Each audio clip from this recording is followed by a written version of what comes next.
मोखावणे गावालगत ब्लास्टिंगचा कहर. सुरुंग स्फोटाने घराला तडे. आदिवासी कुटुंब सुरुंग स्फोटामुळे त्रस्त. प्रशासन मात्र झोपेत.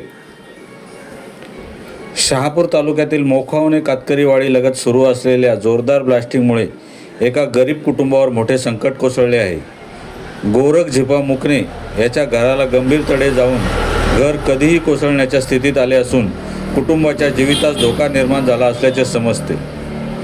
स्थानिकांच्या म्हणण्यानुसार रुस्तमजी बाटलीवाला याने मोखावणे गट नंबर 177चा 1 या जागेवर सुरू असलेल्या बेसुमार झाडांची कत्तल, दगड उत्खनन आणि स्फोटक ब्लास्टिंगमुळे परिसर हादरत असून त्याचा थेट परिणाम गोरख मुकणे याच्या घरावर झाला आहे. भिंतींना मोठ्या प्रमाणात तडे गेले असून छप्परही नुकसानग्रस्त झाले आहे.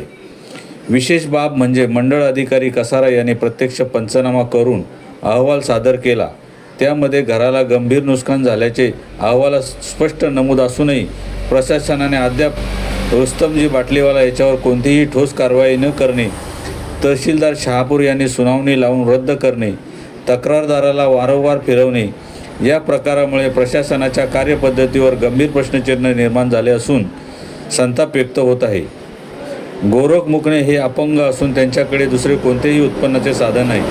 घर पडल्यास त्यांचे संपूर्ण कुटुंब बेघर होऊन रस्त्यावर येईल.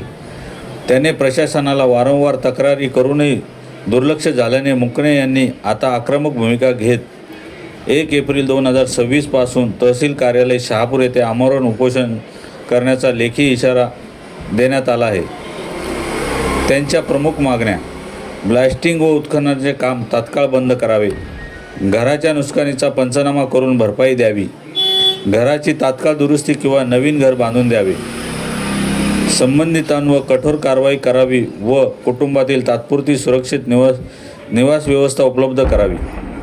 गोरख मुकणे यांनी मशालशी बोलताना सांगितले की, नमस्कार, माझं नाव गोरखनाथ झिपा मुकणे. मी मोखावणे गावातील कातकरीवाडी इथला रहिवासी आहे. शेजारीच रुस्तमजी नावाची म्हणून एक कंपनी आहे. त्या कंपनीमध्ये जून महिन्यापासून ब्लास्टिंगचा काम सुरू होता आणि त्या ब्लास्टिंगच्या मुलं माझ्या घराला मोठ्या प्रमाणे तडा गेल्यात आणि तडा गेल्यानंतर 6 महिने उलटून गेलं तरी मला अजून न्याय मिळाला नाही. मी तक्रार ग्रामपंचायतकडे पण केली होती, पोलीस स्टेशनला पण केली होती,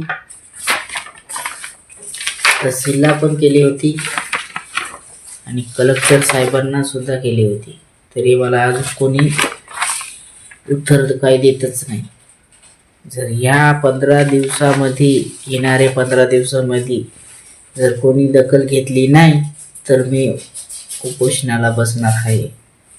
आता प्रश्न असा आहे की प्रशासन वेळेत जागे होणार की एखादी मोठी दुर्घटना झाल्यावरच हालचाली करणार. न्यूज रिपोर्टर किशोर भोईर, मशाल न्यूज, कसारा.